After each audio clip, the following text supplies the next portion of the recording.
कि बहुत ज़्यादा जब हमारे अच्छे कर्म इकट्ठे हो जाते हैं तो हम सीधा स्वर्ग में जाते हैं, और स्वर्ग में जाकर जब वहाँ के सुखों को भोगते हैं, बैंक बैलेंस खत्म हुआ सारे अच्छे कर्मों का, तो हम दोबारा इस मृत्यु लोक में आ जाते हैं। फिर क्या होता है? पुनरपि जननम पुनरपि मरणम पुनरपि जननी जठरे शयनम। लेकिन अगर हम वैकुंठ में चले जाते हैं तो हमारा इस जन्म और मृत्यु से सारा बंधन जो है वो छूट जाता है।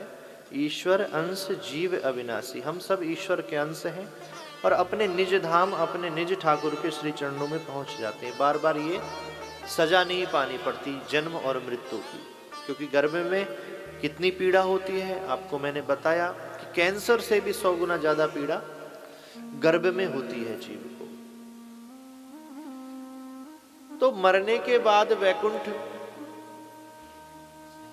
जाना अच्छी बात है, इतने कर्म हम कर रहे हैं और ये सब प्रयास उसी के लिए तो है कि हम इन अच्छे कर्मों के द्वारा सीधा वैकुंठ धाम पहुंच जाएं।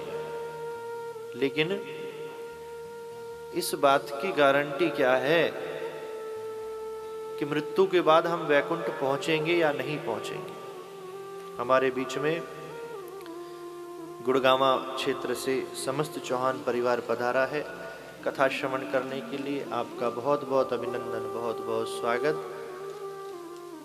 कल जब निरंजन गौतम जी पधारे तब हमने चर्चा करी कि कथा में आने के लिए कभी किसी निमंत्रण का वेट नहीं करना चाहिए, सिर्फ हमें कथा की सूचना मिल जाए कि वहाँ पर इस समय इस दिनांक पे कथा हो रही है और तभी हमें चल देना चाहिए 100 काम छोड़कर।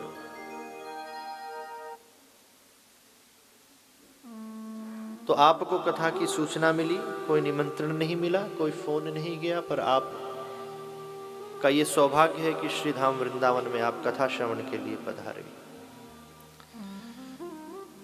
तो मरने के बाद क्या गारंटी है कि स्वर्ग में जाओगे, ओ वैकुंठ में जाओगे?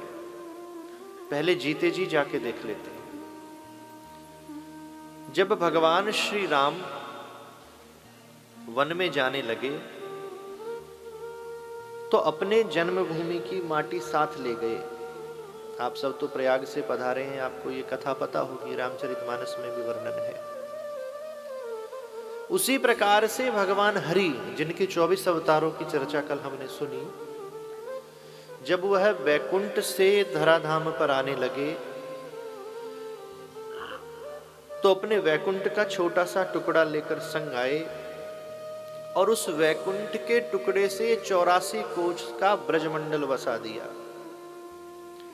और इस 84 कोस के ब्रज रूपी कृष्ण में, क्योंकि ब्रज भी श्री कृष्ण ही है, उसमें प्रमुख हृदय श्रीधाम वृंदावन को माना गया। ये वृंदावन प्रेम की भूमि है, रस की भूमि है। ब्रज में 84 कोस में वैसे तो कहीं भी जाने का सौभाग्य मिल जाए तो विशेष कृपा है, लेकिन श्रीधाम वृंदावन में आने का सौभाग्य मिल जाए तो समझे हम ठाकुर जी के हृदय में आ गए, वैकुंठ में आ गए। तो जीते जी कथा आपको वैकुंठ में खींच लाई है, तो एक बात तो निश्चित है कि मरने के बाद भी ये कथा आपको वैकुंठ में पहुंचाएगी। कितने कानून चल रहे हैं कि